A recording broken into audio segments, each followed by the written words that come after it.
Science جو ہے قرآن سے متصادم نہیں ہے، بلکہ قرآن تو کہتا ہے دیکھو یہ آیات ہے ہماری، یہ سارے جو فزیکل فینومینا ہیں یہ تو ہماری آیات ہیں، مطالعہ کرو ان کا، کھول آنکھ، فلک دیکھ، فضا دیکھ، یہ دیکھو سورج سے ابھرتے ہوئے، مشرق سے ابھرتے ہوئے سورج کو ذرا دیکھ، ان فی خلق السماوات والارض واختلاف اللیل والنہار والفلک التی تجری فی البحر بما ینفع الناس وما انزل اللہ من السماء من ماء واحیا بہ الارض بعد موتها وبث فیہا من کل دابۃ وتصریف الریاح والسحاب المسخر بین السماء والارض لآیات لقوم یعقلون۔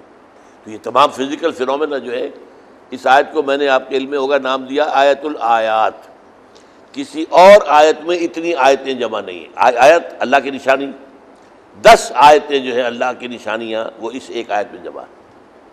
تو اس طریقے سے سائنس، اور اس کو پھر بڑی خوبصورت انداز میں جو علامہ اقبال کے شارحین میں سے ایک شارح ہیں جس کو عام طور پر لوگ جانتے نہیں ہیں، ڈاکٹر رفیع الدین مرحوم، انہوں نے خوب طور پر کہا ہے یہ کہ یہ کائنات اللہ کا عمل ہے، قرآن اللہ کا قول ہے، ان میں تضاد کیسے ہوگا؟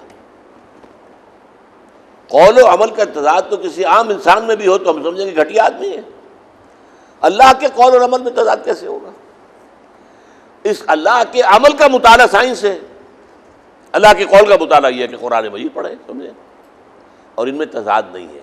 اچھا تضاد کیوں ہوتا ہے، محسوس ہوتا ہے، اس کی وجہ سمجھ لیجئے۔ قرآن مجید میں جو سائنٹیفک فینومینا کا ذکر آیا ہے، اب ظاہر بات ہے آج سے 1000 سال پہلے تفسیر لکھ رہا ہے ایک شخص، اس وقت سائنس کی معلومات اتنی محدود تھی کہ وہ اپنے دور کے تقاضوں کے مطابق اس کی تفسیر کر رہا ہے، لہذا وہ آج کے دور سے ٹکرا رہی ہے۔ تو تفسیر ٹکرائے گی، قرآن نہیں ٹکرائے گا۔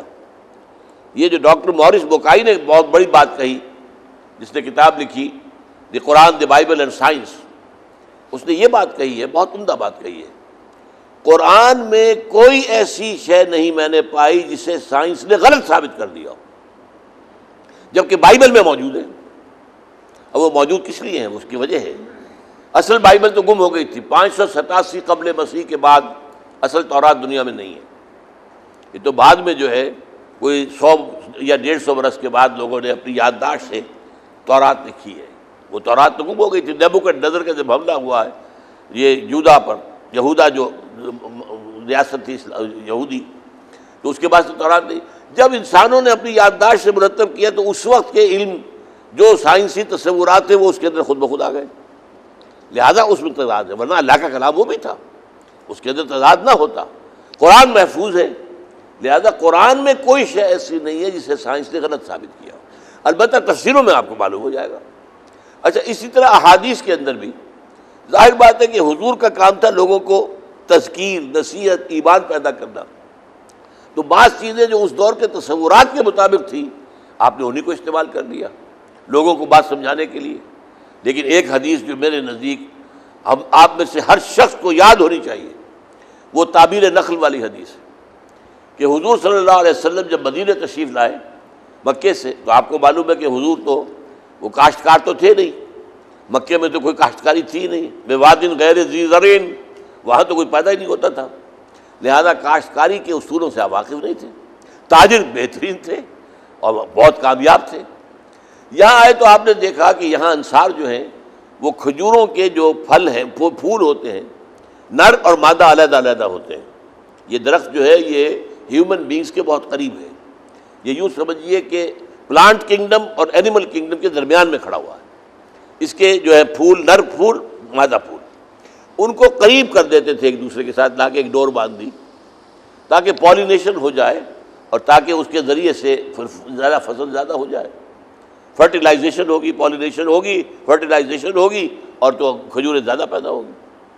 حضور نے دیکھ کر کہا کہ اگر آپ لوگ ایسا نہ کریں تو کیا ہے؟ یہ نہیں کہا آپ نے کہ مت کرو ایسا، میں یہ بات نہ کریں تو کیا ہے؟ اور میں سمجھتا ہوں کہ اس کا اصول حضور کے سامنے کیا ہوگا کہ نیچر جو ہے وہ اپنے معاملات خود طے کر لیتی ہے، خام خواہ اس میں دخل دینے کی تمہیں کیا ضرورت ہے؟ لیکن یہ کہ انہوں نے نہیں کیا، فصل کم ہو گئی۔ اب آئے حضور کے پاس ڈرتے ڈرتے، حضور آپ نے فرمایا تھا کہ نہ کرو تو کیا ہے، ہم نے نہیں کیا، فصل کم ہو گئی ہے۔ اب آپ نے فرمایا دیکھو انتم عالم بامور دنیاکم، یہ قول آپ میں سے ہر ایک کو یاد ہو جانا چاہیے۔ سائنس کی کسی بات کے معاملے میں ہمیں اگر کوئی حدیث کے اندر کوئی چیز نظر ٹکراتی نظر آئے، لیکن سائنس کی وہ بات وہ تھیوری نہ ہو، فیکٹ ہو۔ تھیوریز تو بدلتی رہتی ہیں، اس کے معاملہ اور ہے، لیکن فیکٹ اگر کوئی ثابت ہوا ہے تو اگر حدیث میں کہیں اس کے خلاف کوئی بات کی ہے تو ہمیں سائنس کی بات قبول کرنی ہے، اس لیے کہ حضور کا قول موجود ہے۔ یہ ہے کہ جو اس کا محکم ترین چیز جو ہے جس کی بنیاد پر یہ طے کیا جائے گا، انتم عالم بامور دنیاکم، تم اپنے دنیاوی معاملات کو مجھ سے بہتر جانتے ہو۔ تو اس حوالے سے ان چیزوں کو ذہن میں رکھیے۔